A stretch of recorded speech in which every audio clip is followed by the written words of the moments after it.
Ni hao, konnichiwa, ako si Pam, factory worker dito sa New Zealand at ngayon nga nagpunta kami sa Manawa Bay at ang unang stop ay ang CK. Dito kasi ang tagpuan namin ng mga tropa.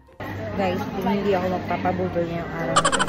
Budol number 1, check! Sabi ko nga sarili ko ay wala naman akong bibiliin. Talagang sumama lang ako for fun dahil naman nakabili na kami noong nakaraang araw. Dahil nga dito, pagpunta ko naman sa Levi's ay akala ko mabubudol na ako. Dahil $39 lang ang kanilang pantalon. Pero dahil di ko naman kailangan, hindi ko na syempre binili. Char. Patingin-tingin lang niya pero gusto niya kumuha. Napanood nyo yung nakaraang kong vlog about sa Day in My Life Gastadora sa New Zealand ay sabi ko ay mas mura pala nung araw na yun kumpara sa araw na nagpunta kami dito. Dahil nung time na nagpunta kami ay $44 lamang ang bili ko, which is bago pa yung mag-Holy Week. Pero ngayon, na nagpunta kami, which is Holy Week na, ay $54.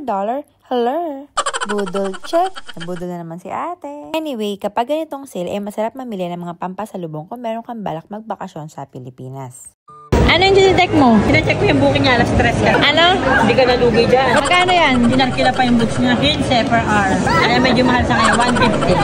150 per hour. Dalawang candy.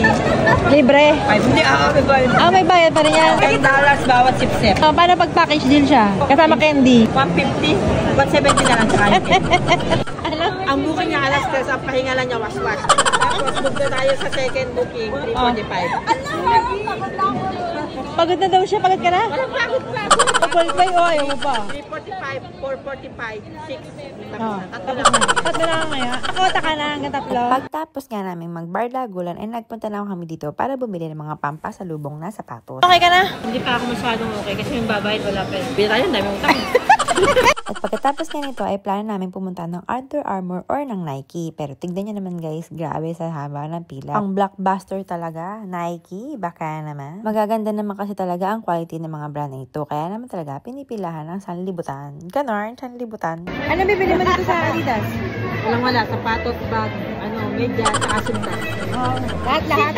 Design ano bibili mo? Sapatos ng anak ko, damit ng asawa ko.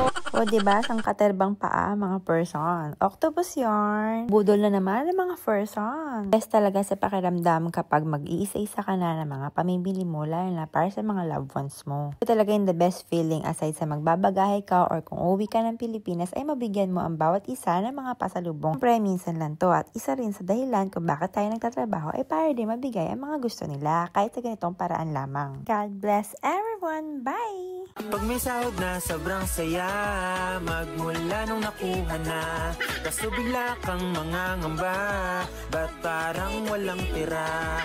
Bills at mga utang ko, parang short pa ang sweldo ko.